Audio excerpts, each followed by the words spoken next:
Hello, and welcome to today's SCCT hosted webinar. My name is Chris Duszynski, and I'm the Senior Director of Product Management at Circle Cardiovascular Imaging. I'm really pleased to have two esteemed guests join us today, Dr. Kevin Steele and Dr. James Thompson, to talk a little bit about enhancing cardiac imaging workflows with automation and leveraging AI for better outcomes in cardiac imaging.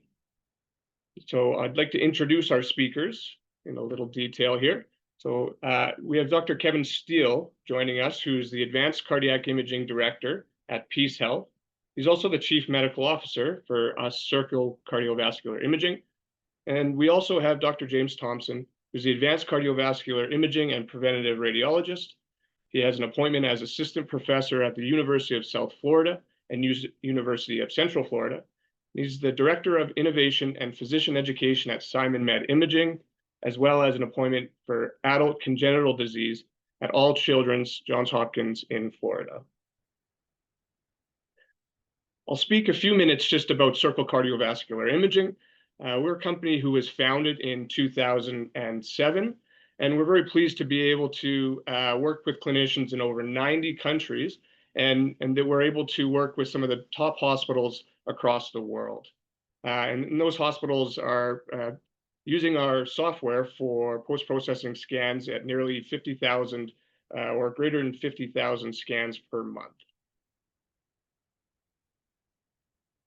Over the past 2 decades, we've developed quite a broad portfolio across advanced cardiac imaging, including a very comprehensive cardiac MR solution, cardiac CT solution. We have interventional planning tools, electrophysiology tools, as well as an acute stroke package. And all these tools are platform agnostic, vendor agnostic, and are able to be deployed in flexible arrangements in different types of facilities and infrastructure. We've also been working with AI for approximately 10 years, and over that 10 years, we've developed quite a deep expertise and knowledge in being able to build and deploy AI models into our softwares. And so we have 32 deep learning models currently deployed in Circle software. And those 32 models are trained on over 120,000 studies, and all these studies being segmented for the ability to train the AI models. And we're proud to say we have over 1,000 installations at hospitals using the latest AI models that we develop into our products. When we think about developing AI, we're thinking really about two major things. One is, how do we increase the speed and improve the accuracy of the clinicians using our products?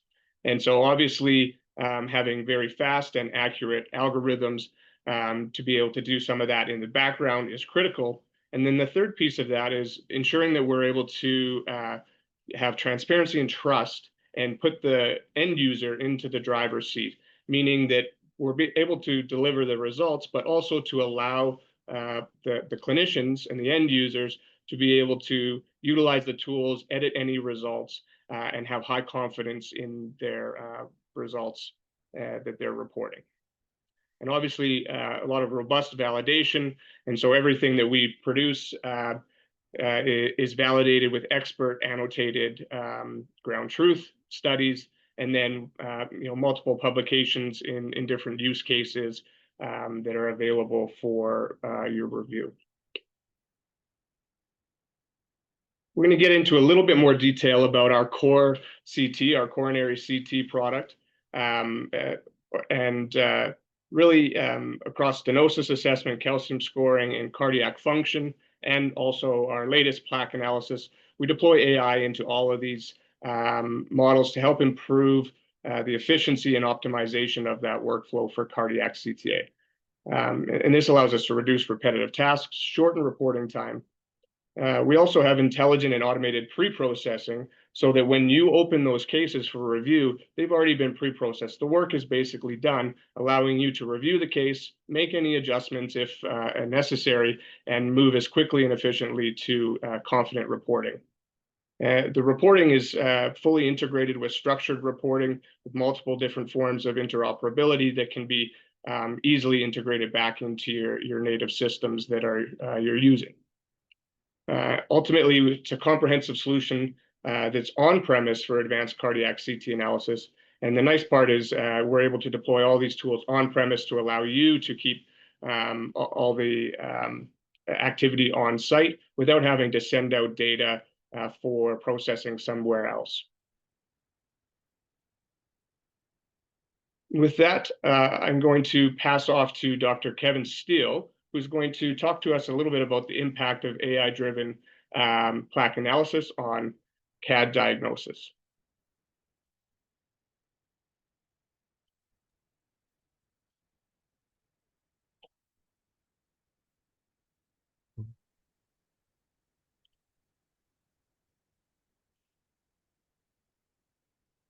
Okay, all right. Well, thank you, Chris, for that introduction. And yeah, I'm Kevin Steele, and I'm a practicing cardiologist located in a small town north of Seattle.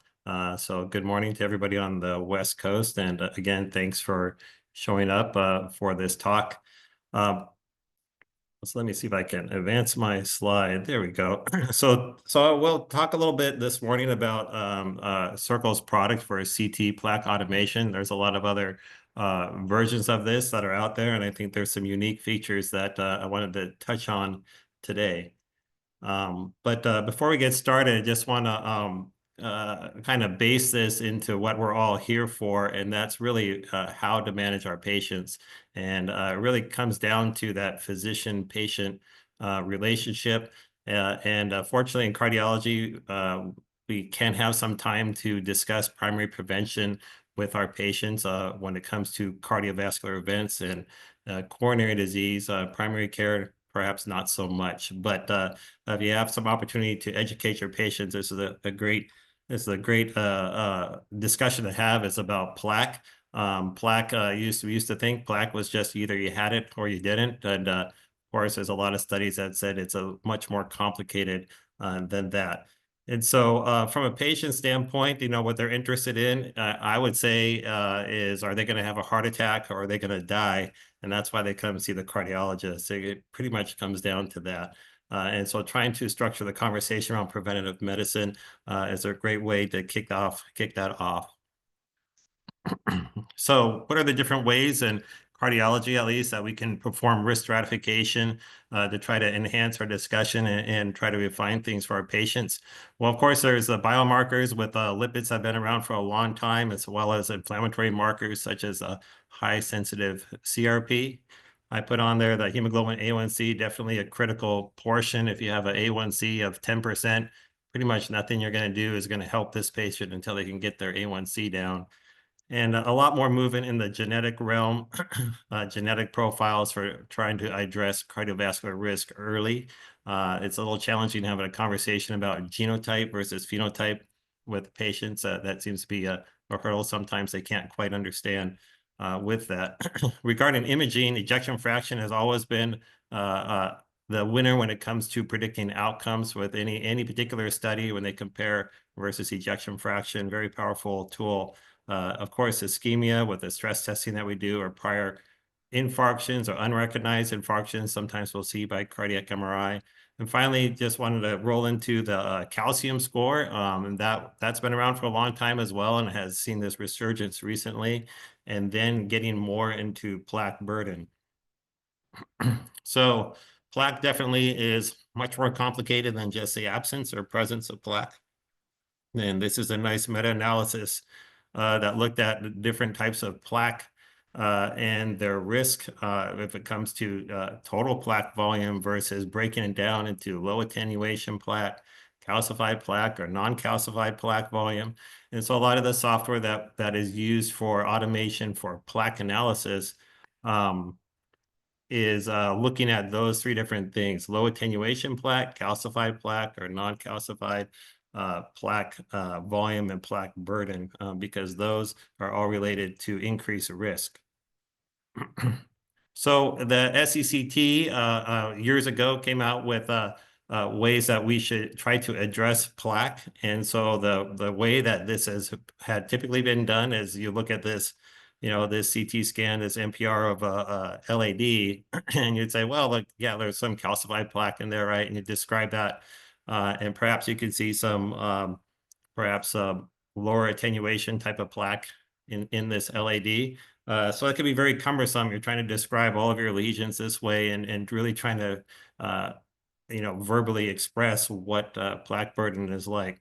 So now there's a much more faster ways to do this with automated tools, and this is plaque analysis. And so by auto-detecting the lumen, auto-detecting different variations in Hounsfield units, we can go through and try to quantify plaque volume and then break that down into its components of calcified, non-calcified, or low attenuation plaque.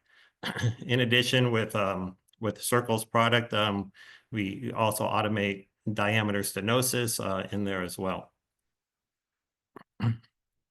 So we do this through some AI models, but of course, not all AI models are the same. So if you're comparing one product to the next or one vendor to the next, it's important to know how their model was trained, who it was trained against. And so when it comes to plaque analysis, the kind of what's out there is training our AI models either through just expert readers, expert consensus. Then there's some vendors that use invasive analysis, such as would be like an intravascular ultrasound or IVUS, and compare that. And then also histologic analysis is another way to try to train your models using more histology of plaque, and then compare that to CT. Also with AI, it really depends on the location of where does that brain sit. Is it sitting inside the confines of your hospital, or is it out in the cloud? And there could be advantages to and some disadvantages to both of those. Sometimes there's limitations within the hospital or perhaps the country's particular country's medical systems and who gets to control the patient information. Where does that patient information go?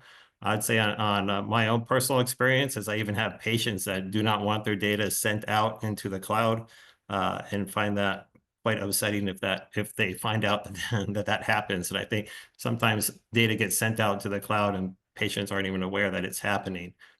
So sometimes there's some advantage to a home-based AI location. We'll get into that a little bit later. The advantage, of course, of AI and AI models is you have consistency. It's always going to read the CTs the same way and do plaque analysis the same way. So there's not that variation. If you're an individual reader, maybe you're busy that day or you didn't get your extra cup of coffee, and so you might not read things as consistent as you did before, or if you're on your 10th study versus your first study of the day. So it's also equalizes when it comes to reading experience because you're using that AI model, however that was trained to do the bulk of the work. And so if you have junior readers versus more senior readers or such, it really can equalize that. And of course, the speed. And so I'll show you an example later of how our plaque analysis works. So specifically for Circle and our Core 64 CT product that we have, our AI model is with expert readers using level 3 cardiac CT readers who analyze a lot of cases, looking at plaque analysis and drawing their own borders, and very tedious process. And then that also involves some human judgment, of course, in assessing which plaque is low attenuation versus not low attenuation, which can be somewhat of a challenge. And that's how we ended up training our models. And I think that it really comes down to that when you are processing your images, it will come down to what the human thinks, what the professional reader thinks, and if they're going to agree or disagree with that particular plaque analysis. You don't want 100% depend on any particular model, and that can be a little bit more challenging if you're sending things out. The institution, our AI is institution-based, so that means it is confined within the walls of the hospital or wherever the reading center is. There's no data that is sent out, and I think that's a really big advantage. When I started to think about this, is that when you're analyzing your patient, you're reading your cardiac CT, the data you just push a button and the plaque analysis happens and you continue on with your report. So you don't have to complete a report, send out the data, wait for it to come back, and then put that data into the report and touching the patient chart twice, which is really something all of us do not like to do, is I have to go back into a chart and amend a report once you already have it in place. So this keeps all of that in-house, so you don't have to send anything out. You can complete one report and be done with the chart. I put in there billing optional. So if you are sending this out to an external third party to do the analysis, that there's a charge for that. They're not going to do that for free. When you are doing that within your own institution, you can do some things for free or pro bono or at a lower cost. And that allows this technology to be access to people who perhaps don't have the insurance that would cover it, because it can be quite expensive. You can also go back into old studies that have already been done, and you can reanalyze that data, just putting it through the AI model also. So you don't have to send out any prior studies as well. So you're not really giving away reimbursement when you keep those studies in-house. And again, the very rapid turnaround time, which I already touched upon. So this is an example here, just a movie to show you how the CVI-42 or plaque analysis model works. But initially what we're showing here is just analysis of the coronary arteries, just like you would read for stenosis. And so it's already automated. The segmentation is complete before you even open the study. And you just have to go through and use these tools to kind of refine things a little bit. So you can either agree or disagree with the analysis, but it's pretty straightforward for doing this analysis. Like this example here, there was a little bit of inclusion of a calcified plaque versus a lumen, so that's where there was an adjustment.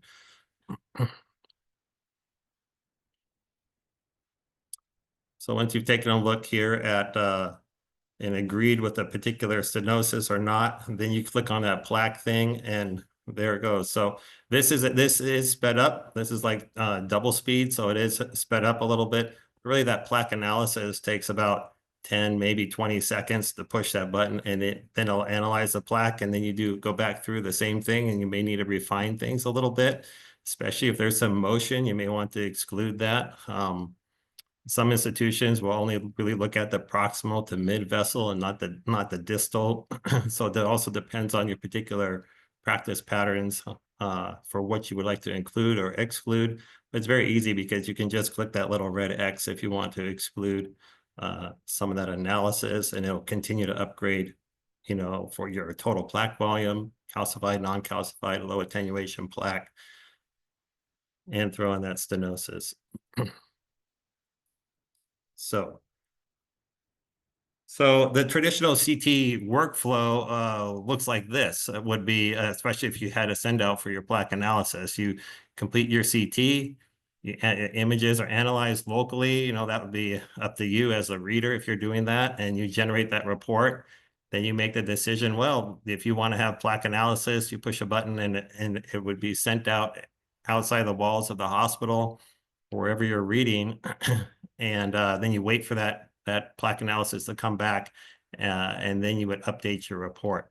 So that's kind of what it looks like for like a more of an out-of-house type of model for that. Put the little flying dollar signs in there, because that does cost money for these companies to do that analysis and send it back.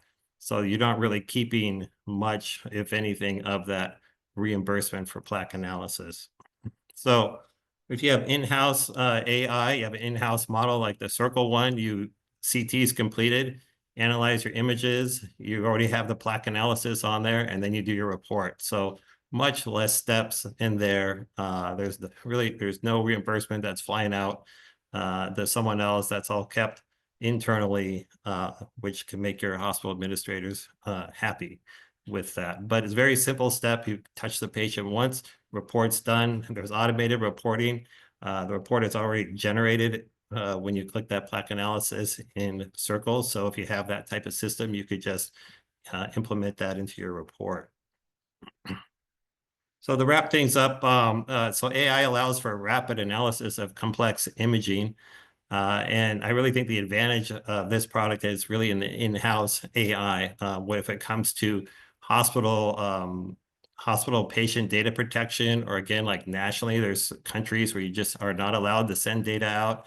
If you're part of the Department of Defense, you cannot send data out freely for analysis. So this model would really work well for that. Rapid turnaround of reports, not touching the patient chart twice, which I keep bringing up because I really hate doing that. And also enables the flexibility of billing, and which leads to medical equity. So I think that's, yep, wrapping up my talk there. And I think we're going to take questions at the end. So I'll just unshare my talk and we'll move on.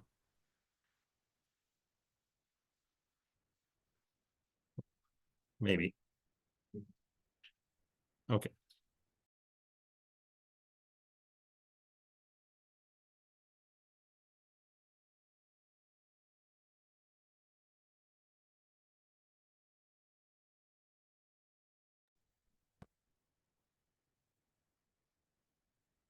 Thank you so much. Thank you to Chris and Kevin and the SCCT, as well as Circle, for putting this on.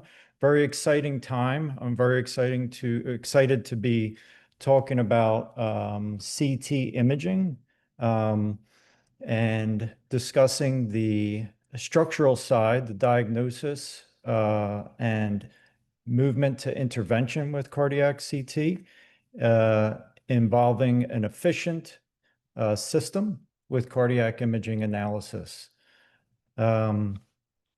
So it's nice to see, or it's good to get an understanding of where multimodality imaging is in general, I think.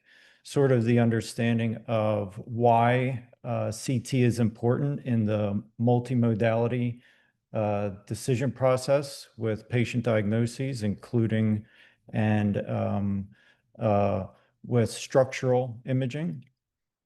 So if we look at some of the cardiac imaging trends, both in the UK and the US, we see significant exponential growth in both cardiac CT and MRI compared to other imaging modalities. I think if you look at the slide I'm showing on the left side, we see that interventional angiography and SPECT imaging are both moving in a downward trend, and stress echo in a linear growth, whereas both CT and cardiac MRI are having exponential growth. On the right slide in the US, you can see CTA up about 84% and cardiac MRI 125%, as well as an increase in PET imaging at 146%, while echo and again MPI staying flat or decreasing. So it's good to have an understanding of where the trends are moving. If we look here at the utilization rates within Medicare beneficiaries, we see those same patterns emerging, where stress echo and MPI both at a flatter curve, where there's significant increase in growth in, again, coronary CTA, cardiac MRI, and in the bottom portion of the slide, in-office PET imaging. I think it's also good to have an understanding of the background of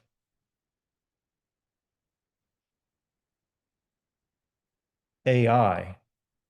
Very large component in imaging currently, and we can see again the exponential growth in all spectrums of patent filings, private investment in AI, and also in the different publications in the field through AI.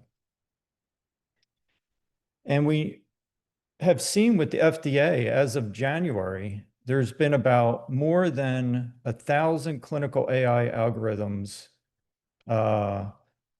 in direct patient care in the US, and radiology in that 1,000 filings or clearance is almost 760 algorithms, about 76% of all clinical AI.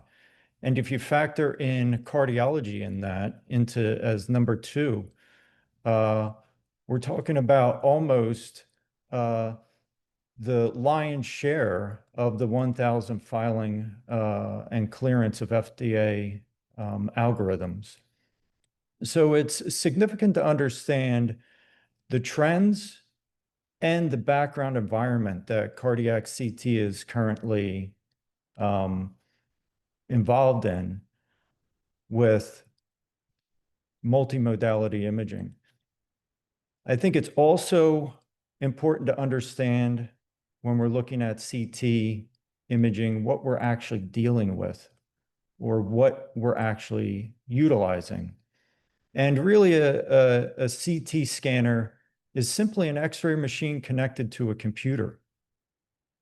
And you see a lot of the growth that's occurring because of that portion or that component where the computer is driving significant advancements in CT imaging. Understanding the microprocessors and the microprocessing chips and transistors with Moore's law, that exponential growth over time is significantly contributing to the advancements in CT imaging. But at its fundamental, CT imaging is still a CT machine and dealing with the physics of X-rays. So we have X-ray generation and then collection at a detector level. And all of the physics that are involved with CT or X-ray imaging are involved in the CT imaging itself. So imaging with motion and breathing artifacts and arrhythmias involved with cardiac contraction itself, and even in the density of material that we're imaging itself. So calcified plaque and the limitations of bulky calcifications and getting the detection and the clarity of those vessels and calcified and non-calcified plaque, including the structures we're imaging, the structure size. These are small vessels on top of the heart if we're looking at the coronary artery, or the structural part if we're looking at particular areas of valvular level, outflow tracts, and blood pool to myocardium. And this all has to do with utilizing X-ray generation and photon collection. And if we look at, or we're dealing with the growth of the computer side of the scanner, it's also important, I think, to understand how that factors into diagnostic imaging. And I think it's best to understand early on, Dr. Claude Shannon, in his 1948 paper, explained well the mathematical theory of communication and information theory, and really defined himself as the father of the information age. He introduced the concept of the bit and established the fundamental limits of data compression and transmission. He describes the source, collection, the transmission, the processing, the extraction, and utilization of the information within a system, including entropy, inherent entropy, and information loss. So at the bottom, I sort of show a pictorial of this kind of process that we're looking at.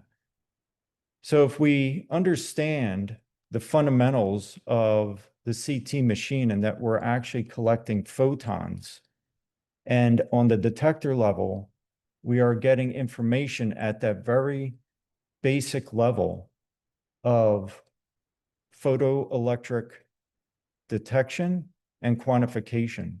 And from that process, we then take that information and start applying computer algorithms to the system to provide pictures for us to then process downstream in the processing. And here I sort of show a couple of noise factors into the system that inherently are involved in processing and each step of processing of CT information. And really at the end, we're trying to collect the best information to make a diagnosis, and you don't really know what you're going to get if you don't fully understand the process itself. So if we want to do all of these exciting applications to our processed information, if we want to get plaque analysis, if we want to get pericoronary fat, if we want to look at structural planning for PCI, for valve replacements, all of this is processing of information, and we have to have trust in every step of the way through the process. And in the model calculations, I think it's fair to understand that, like the Latin saying, what one does not have, one cannot give. Quam non habet, non protestere is a paradigm of each step along the way. You have to have trusted processing data to trust the information that comes out the other side. So even if you have perfect data, if I break it down a little bit, the other paradigm model is garbage in, garbage out. So perfect data processed through imperfect models does not get the results that are diagnostically necessary. As well, if we don't collect data and we have perfect models, we still don't get diagnostic information. So in any sequential system or process, and in particular in advanced cardiovascular CT imaging or MRI, the downstream pollination and multimodality diagnosis is very reliant on all of the processes for the outcome and is only as quality as the input and processing itself. And you can't expect post-processing and AI-driven clarity from original clutter. And you have to have trust in your algorithms and your processing and your applications and innovation. It's foundational, and they fuel all subsequent diagnostic and clinical precision. So if we look at a trust, we look at Circle's history. So Circle, again, founded in 2007, has been in advanced imaging for almost 2 decades.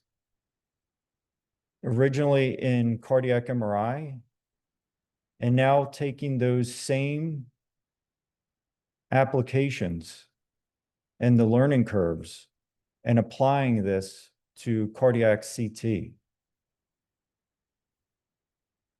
We have CVI 42 beginning cardiac CT in 2014 with aortic valve and mitral valve, moving to strain in MRI 4D flow, moving to true plane, which is their application for left atrial appendage, ATAS 3D for EP, stroke, and now core CT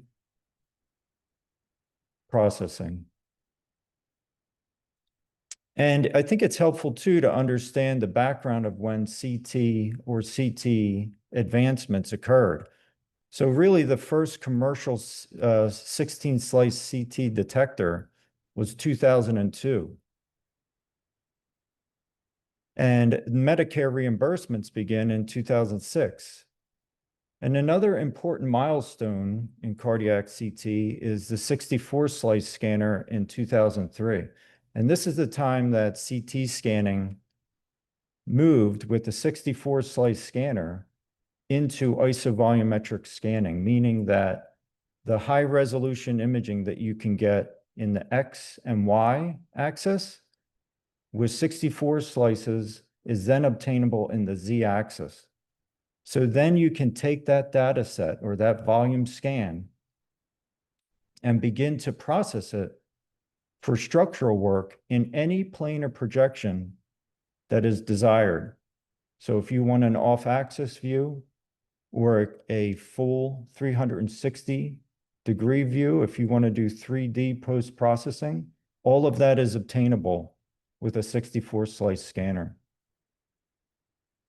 And here's an example of comparing that MPR or that multiplanar work that's able to be done at the 64 slice scanner to the newer generation of AI applications that Circle offers.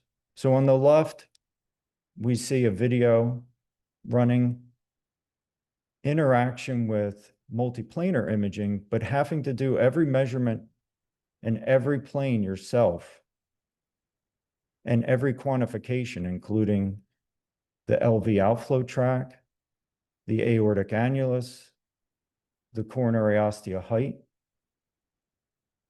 And on the right, what we're seeing is the automated application that's showing already done with the processing itself and moving into being able to provide a full report with all quantifications for review. So it takes less than a minute to produce a report in the current environment of Circle aortic automation.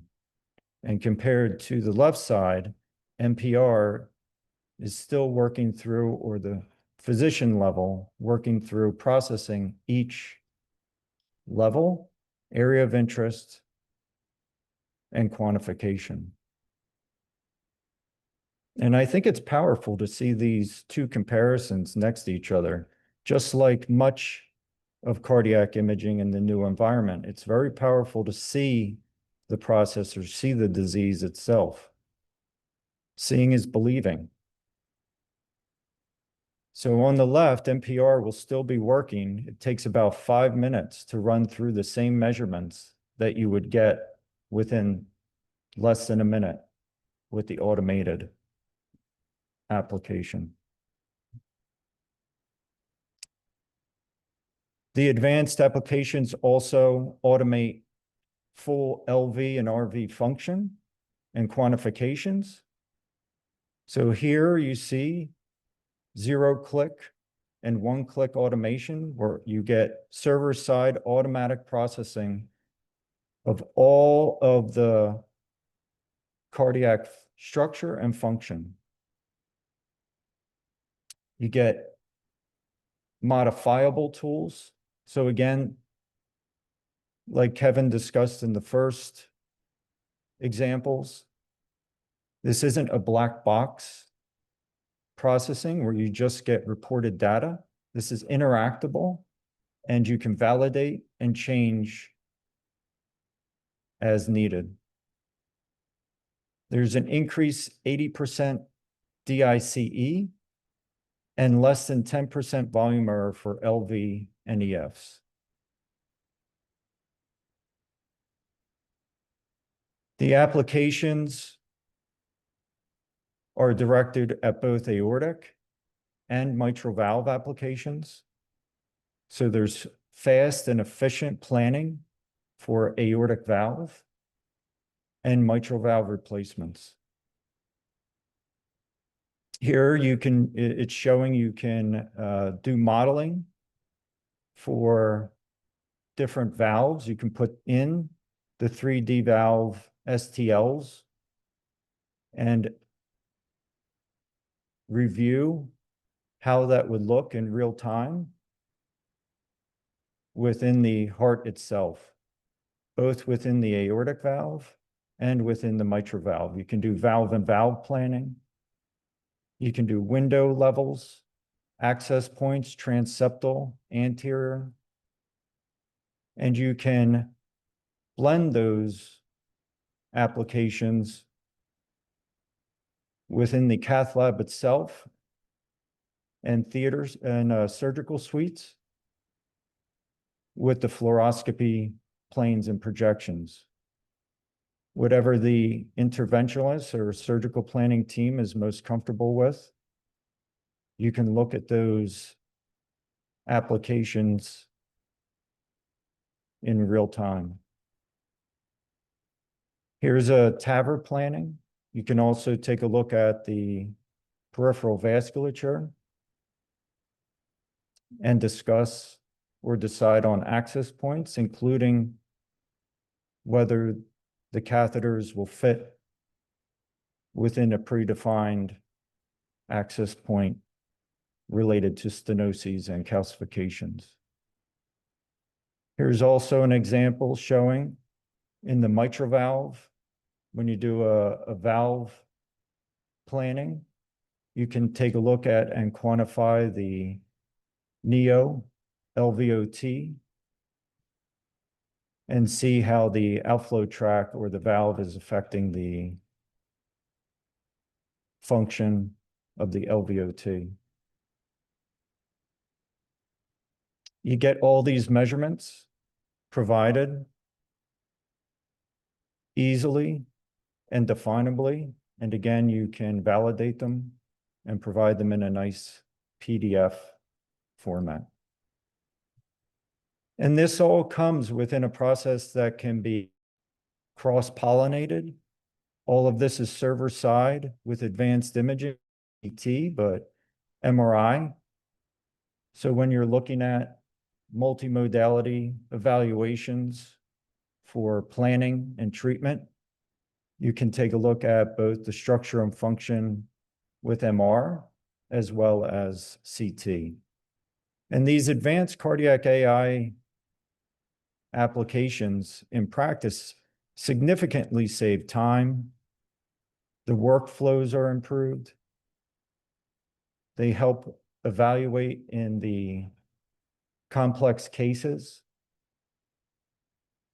They reduce not only time, but they reduce the wear and tear and tread on the tire for the physician. And they improve accuracy and reproducibility, as well as throughput. So we can see advanced cardiac applications with Circle provide, and what you should expect from your cardiac AI platform: expert level accuracy, expert level reproducibility with a lower barrier for smaller centers, less variability within the larger centers, and simple and near one-click server-side applications. It's fast contouring. All of the data and quantifications are done even before you open the imaging without sacrificing any of the accuracy. And trusted. Circle has been around almost 2 decades and well established within the cardiac MRI space, and also growing in both cardiac MRI and CT. Appreciate you, Dr. Thompson and Dr. Steele, for very thoughtful presentations here. If we have a few minutes here for questions, so I'd like to remind everyone the Q&A function at the bottom of the Zoom panel there. You should be able to submit questions into that. We have a few that have come in already, and so maybe we'll get started. But please post any questions in there in the meantime, and we'll look to address them. And so maybe I'll start with one myself as those are coming in. But we've talked a lot about the efficiencies of AI in cardiac imaging and some of your experiences, but perhaps if we could hear directly from you, Dr. Thompson, what has been the largest benefit of using cardiac imaging AI analysis in your specific experience? Yeah, the biggest advantage I've found is speed and accuracy and throughput on all applications. I do multimodality imaging, particularly cardiac CT and MRI, and it's very helpful having both applications available to take a look at, especially in the area of, the guideline changes. They really make a strong movement towards multimodality imaging to recognize and direct the full spectrum of ischemic disease. And I think cardiac MRI and CT provide a lot of advantages to the multidisciplinary decision process. And being able to scan a patient and have it all in one place, processed by the same application or the same algorithms, is very helpful. And being able to go back and forth and take a look structurally at the power that CT provides, as well as the power that MRI with its functionality provides, is really helpful in the full scope of treatment and planning. I appreciate that, Dr. Thompson. And Dr. Steele, any other insights you'd like to provide about your own experience implementing these tools? No, I mean, I totally agree with Dr. Thompson. The speed part is the big portion. I think the bulk of my reading is do a lot of cardiac MRI, and that was a big step forward where we don't have to draw circles anymore, and really speeds up that reading process. Also, the reporting portion is very nice. Also, that these numbers are put in a really nice readable format. So there's not really any number or hand jamming type of number things that I have to do anymore for that. That's great. And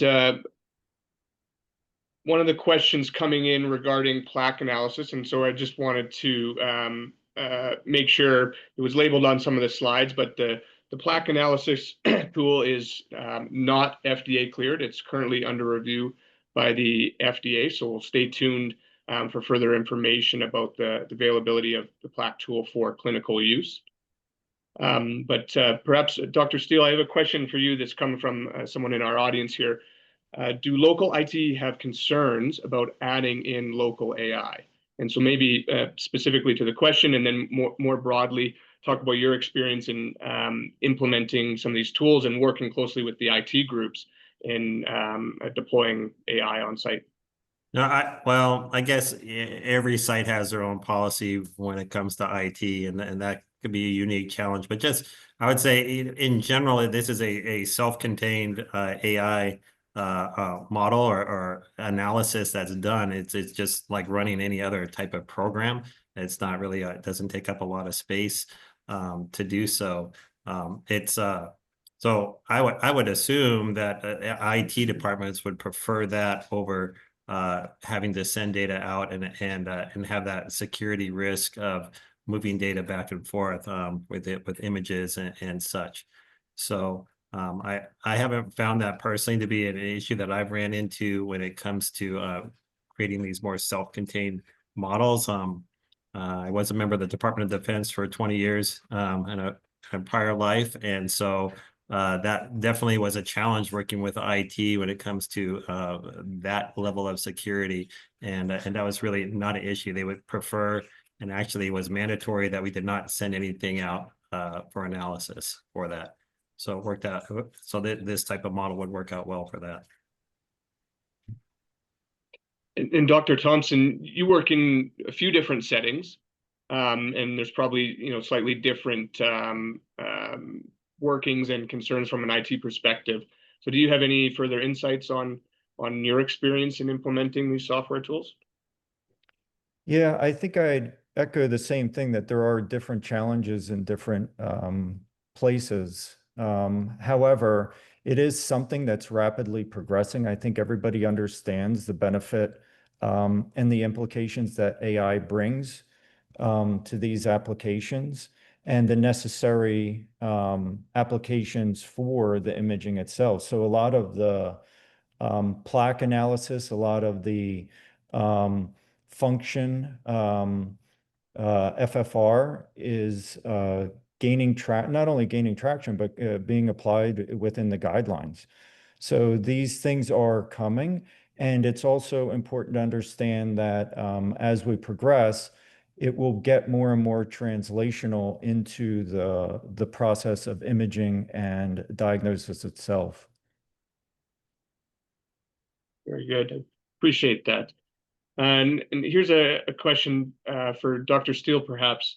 I think the patients are increasingly becoming more aware and more interested in kind of owning part of that process of gathering information and working with the clinician. So wondering if you can talk to maybe some of the opportunities and how in your own practice you integrate some of the information that comes from the advanced imaging analysis directly with the patients themselves, and perhaps opportunities where industry can help to kind of further that. Yeah, so I really look forward to having these types of patient visits where I just have a conversation about preventative cardiology. So you kind of have a particular type of patient population that just shows up to the cardiologist to have that particular conversation. Otherwise, I kind of try to weave that into a basic clinic visit that I have with any other patient about preventative. Often our patients already have had a cardiac event or have coronary disease, so it's a slightly different population. But every once in a while, I get those ones that have not and just have a family history or such. And so I really take a lot of time to show the images because I'm much more of a visual person. That's probably why I'm in this business. But there's studies way back with calcium scores. When there was a controversy of what's the advantage of doing a calcium score on a patient, and a lot of it had to do with just showing the patients the images was often enough to compel them to make some lifestyle changes or perhaps take medical therapy and such. And so having images that are easy for the patients to see and make sense for a non-medical person to look at the coronaries or look at the plaque. I think that would be a nice step forward for industry. I think a lot of the platforms right now are designed for the cardiologist or the radiologist who knows how to read CT and understands MPR versus what's a right coronary and left and all this stuff, that having some way to take that complex data and digest it down for a non-medical person, like a 65-year-old farmer farming blueberries. That's what we do up where I'm at. So blueberry farmer, and how do you communicate what their plaque risk is and such. I think that would be a nice step going forward. Yeah, I'd like to echo great. that. A lot of the guidelines have been or significant changes, and some of them are that idea, the new chest pain guidelines with not only structured reporting, but that idea to look beyond the luminal stenosis. And that's why the interest in plaque is so significant. It's also our movement to earlier and preventative disease and processes. And a lot of the data that's coming back shows that the high-risk plaque that's out there has poor outcomes and downstream effects. So the ability to be able to apply these AI applications to the data we have is really integral, I think.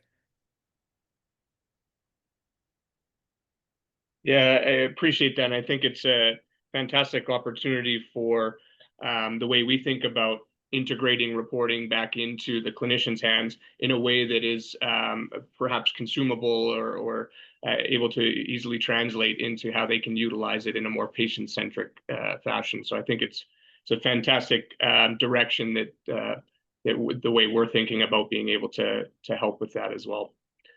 One question coming from the audience here with regards to integration and how we deploy the software. So it's quite easy deployment that we have our IT support work directly with the hospital IT support, and it's the software is basically deployed or installed locally onto servers that are provisioned by the local IT support or manager. It can also be deployed directly onto a laptop in a standalone fashion. So those would be kind of the two typical scenarios where IT support would provision a server locally where we deploy and install the software there, or on a individual's laptop. And then there's all sorts of accessibility points where you can read and report some of the imaging directly from a web view service that you can do depending on where you're seated. You don't necessarily have to be right at the local workstation. But ultimately, all that data, the patient data, stays on site. It stays within the server in the local hospital infrastructure. So it provides a lot of both accessibility, but security of not having to send data outside of the system. Okay, well, I think we're almost at time here. I think we had some fantastic questions come in. Really appreciate your time, Dr. Thompson and Dr. Steele, to provide us with some further insights and perhaps a few key takeaways that AI enables fast and accurate analysis of complex cardiac imaging. We heard about how AI enhances efficiency and ensures consistent, reproducible results. And we also talked a little bit about how in-house solutions can give hospitals control over their data, keep the clinicians in charge. And we're really proud to be able to deliver a comprehensive AI-powered solution called CVI-42 that allows for on-premise flexibility and enables that fast, reliable clinical decision-making. And so with that, I'd like to thank you all for your time and appreciate you joining our webinar today. Thank you, everybody. Yeah, thank you. Thank you for your attention.